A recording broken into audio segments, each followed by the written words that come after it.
ভিডিওর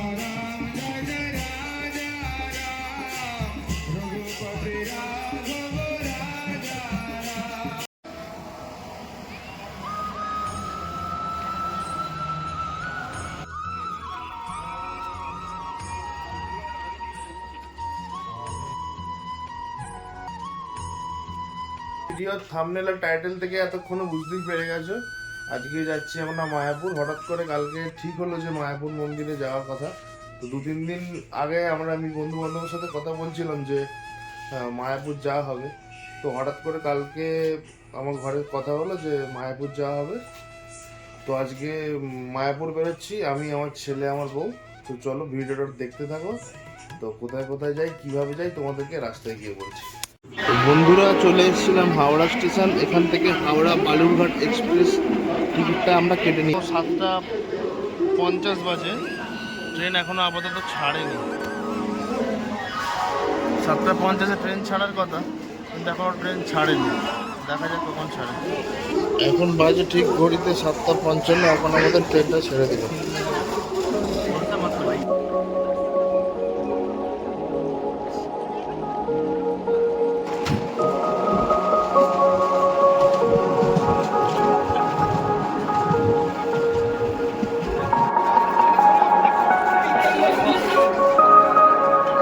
হাওড়া থেকে 7:05 ট্রেন ধরে, 7:50 ট্রেন ধরে এখন নামলাম হচ্ছে নবদ্বীপ স্টেশন।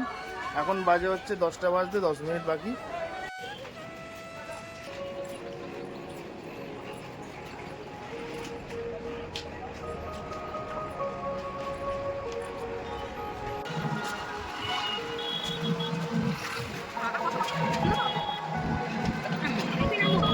তো বন্ধুরা, প্রচণ্ড গরমের মধ্যে ট্রেন থেকে নামলাম, এবারে টোটোয় উঠে পড়েছি।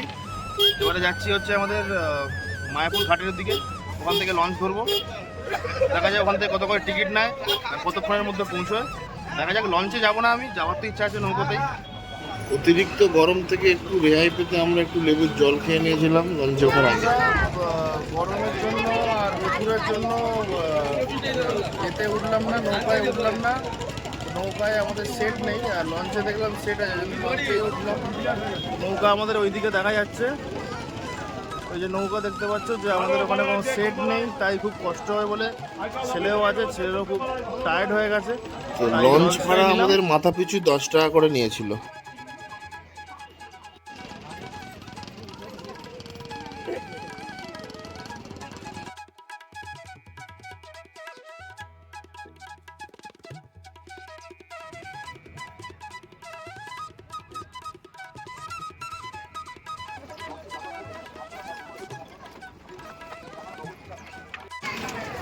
বন্ধুরা, চলে এসেছি মায়াপুর গেট। এবার হোটেল ভাড়া করব, হোটেলে যাব। খুব গরম, দেখা যাক কীরকম কি হোটেল পাই।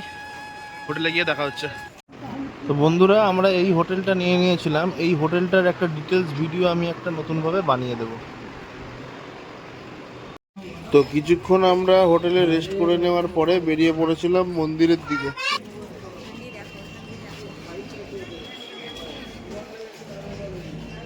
তো বন্ধুরা, রামনবমীর দিনে আমাদের মায়াপুর ইস্কন লাইট জ্বলে উঠেছে,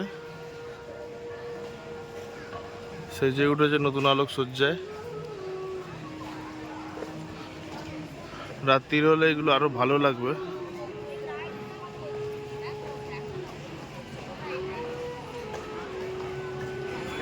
এটা হচ্ছে মায়াপুরের অখণ্ড হরিনাম সংকীর্তন ভবন। এখানে 365 দিন 24 ঘন্টাই হরিনাম। জয় শ্রীরাম।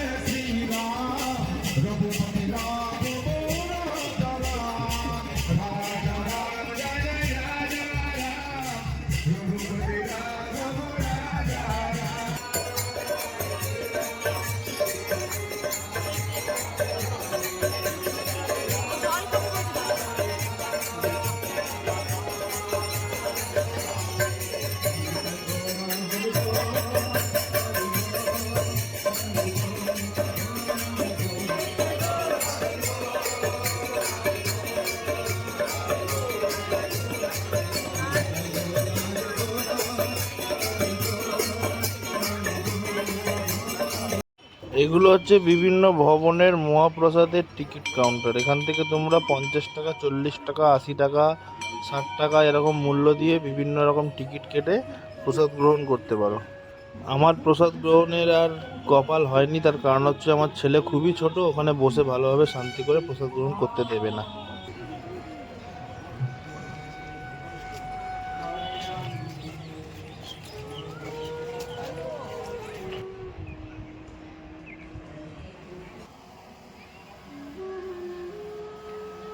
বন্ধুরা, মন্দিরের ভেতরের ভিডিও করতে পারিনি, তার কারণ হচ্ছে মন্দিরের বাইরে ফোন জমা রেখে যেতে হয়। তো এইভাবেই ঘুরতে ঘুরতে সারাদিন সময়টা কীভাবে কেটে গেল বুঝতে পারিনি। তারপরে আমরা আস্তে আস্তে একটা টোটো ধরলাম। টোটোটা ভেতরেই, মানে মায়াপুর ইস্কনের ভেতরেই টোটো ছিল।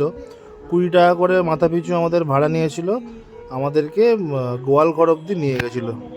গোয়ালঘরটা মন্দির থেকে খুব একটা বেশি দূরে নয়, তবুও টোটো করেছিলাম, তার কারণ হচ্ছে এত গরম, তার মধ্যে ছেলেকে নিয়ে অত দূরে হেঁটে যাওয়া সম্ভব নয়। এইভাবেই আস্তে আস্তে আমরা গোয়ালঘরের সামনে এসে পৌঁছালাম। গোয়ালঘরের সামনে এসে দেখি প্রচুর গরু আছে এখানে, আর এখানে বিভিন্ন রকমের ঘি, দই, লস্যি এগুলো এই গরুর দুধ থেকেই পাওয়া যায়।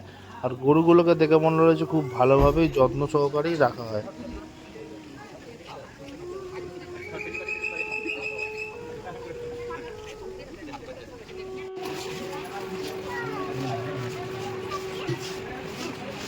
এই ঘি টেস্টই আলাদা ঘি।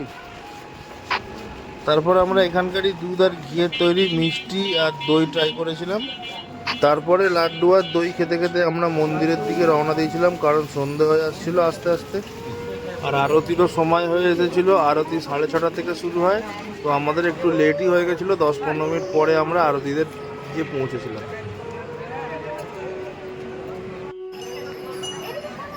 আরতি দেখে বেরোনোর সময় আমাদের রামরাজার খালি রথটা দেখে মনটা একটু খারাপ হয়েছিলই বলা যায়।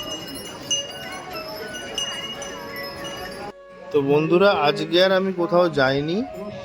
তো ভিডিওটা আজকে আমি এই অবধি এখানেই শেষ করছি। ভিডিওটা ভালো লাগলে লাইক, কমেন্ট এবং সাবস্ক্রাইব করে দেবে।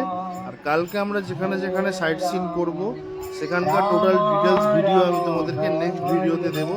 আর কোন রুমে ছিলাম, রুমটা কীরকম ছিল, সব কিছু ডিটেলস এবং রুমের প্রাইসিং সব কিছু তোমাদেরকে নেক্সট ভিডিওতে আমি দিয়ে দেবো। তো গুড বাই বন্ধুরা, হরে কৃষ্ণ, তোমরা সবাই ভালো থেকো।